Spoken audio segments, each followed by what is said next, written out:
Hello, नमस्ते, प्रणाम, हर हर महादेव। हम आप सबके भाई बानी दीपक दीपांशु। तो आप सभी के स्वागत बा हमारे यूट्यूब चैनल में दीपक दीपांशु राइटर में। तो आप लोग कैसन बानी? हमरा आशा ना पूर्ण विश्वास बा कि आप लोग एकदम ठीक होकम और एकदम ठीक रही, मस्त रही, स्वस्थ रही। और यह नवरात्र माह में रो सबके ऊपर माता रानी के कृपा सदैव बनल रहे। तो आज हम आप सब खातिर लेकर के आइल बानी एगो गाना बाटे, सैड सॉन्ग। दिलवा तू ही जरबू। दिलवा तू ही जरबू टुनटुन भैया के गाना पर। वही गाना बटे धुन बापा टुनटुन जादव 2024 सैड सॉन्ग। तो यही तर्ज पर, यही धुन पर वो सब खाती हम एगो छोटा सा प्रयास सैड सॉन्ग लेकर के आइल बानी। तो हमारा आशा ना पूर्ण विश्वास बा भैया कि आप लोग को बहुत बेहद पसंद है और अच्छा लगी। और आप लोग अपन प्यार और आशीर्वाद अपने भाई दीपक दीपांशु को और इस चैनल का पर सब जरूर देहब जा। हमारा ये आशा ना पूर्ण विश्वास बाटे। तो जे भी भाई अभी तक हमारे इस चैनल के सब्सक्राइब नहीं किए, प्लीज आप लोग सब्सक्राइब करके बेल आइकन प्रेस कर ली, ताकि जो भी वीडियो लेकर के आई नोटिफिकेशन आप लोग के पास पहुंचे, ताकि आप लोग उस वीडियो को देख सकी जाए। और वीडियो अच्छा लगी तो प्लीज रो सबसे अगर आप विनती बा, रिक्वेस्ट बा कि रो सब शेयर, लाइक, शेयर, कमेंट आप लोग जरूर करब जा। अपन प्यार और आशीर्वाद अपने भाई दीपांशु के और इस चैनल के आप लोग जरूर देहब जा। अपन प्यार आशीर्वाद सदैव बनैले रही जा अपने भाई पर और इस चैनल पर।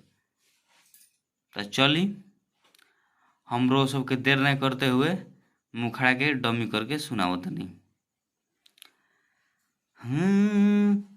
लाखों में एक बाड़ू नइखे तोहारा जोड़, बाड़ू भी जोड़े जानो। लाखों में एक बाड़ू नइखे तोहारा जोड़, बाड़ू भी जोड़े जानो। कब से तू बनबू कनिया, कहिया ले होई मटी कोड़े जानो। कब से तू बनबू कनिया, कहिया ले होई मटी कोड़े जानो।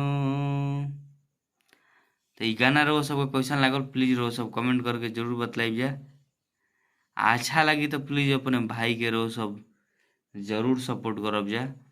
और गाना को और चैनल के आप लोग भरपूर प्यार और आशीर्वाद अपन दी जा और बनैले रही जा। चलिए रो सबके हम देर नहीं करते हुए फर्स्ट अंतरा की ओर लेकर के चलता नहीं। जे भी भाई के हमारा से पर्सनल गाना रहे कोई भाई एक बार कॉल व्हाट्सएप के जरिए संपर्क कर सकता है। कम से कम चार्ज में भाई खातिर गाना लिख दिए। तो चली रहो सबके फर्स्ट अंतरा की ओर लेकर के चलता नहीं। तो हमने के फर्स्ट अंतरा बाटे। प्लीज जे भी भाई अभी तक ले हमारे चैनल के फॉलो नहीं के लिए प्लीज आप लोग फॉलो करके हमसे जोड़ी जा, ताकि जो भी वीडियो लेकर के ना नोटिफिकेशन आप लोग के पास पहुंचे, आप लोग उस वीडियो को देख सकीजिए, सुन सकीजिए। और हमारे ऐसा ना पूर्ण विश्वास बा कि हमारे भैया लोग हमारे भाई के बहुत ही बेहद पसंद आई ये गाना।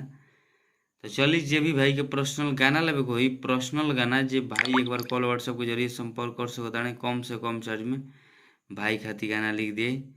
तो चलिए वो सबके देर न करते हुए हम एक डमी करके सुनाओ नहीं फर्स्ट अंतरा के। फेल हो बाणे तुहारा आगे हो चान, मीठी मीठी बोलिया तोहार ले ले ला जान।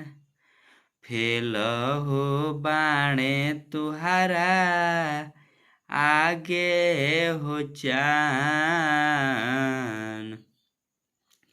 मीठी मीठी बोलिया तोहार ले ले जान।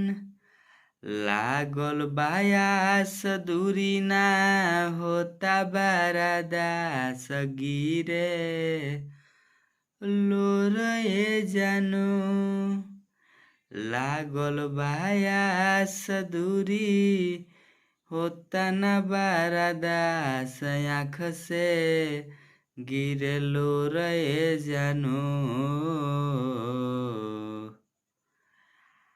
कब से तू बनबू कनिया कहिया ले होई मटी कोरे जानो कहिया ले बनबू कनिया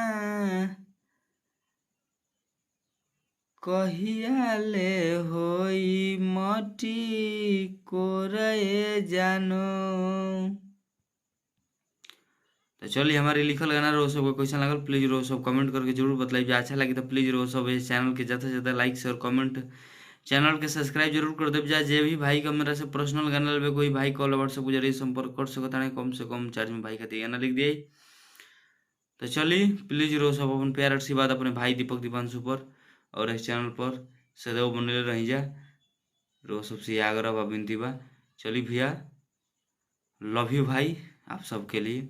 नेक्स्ट सॉन्ग के लिए टाटा बाय बाय। जय हिंद जय भारत जय भोजपुरी समाज जय माँ सरस्वती।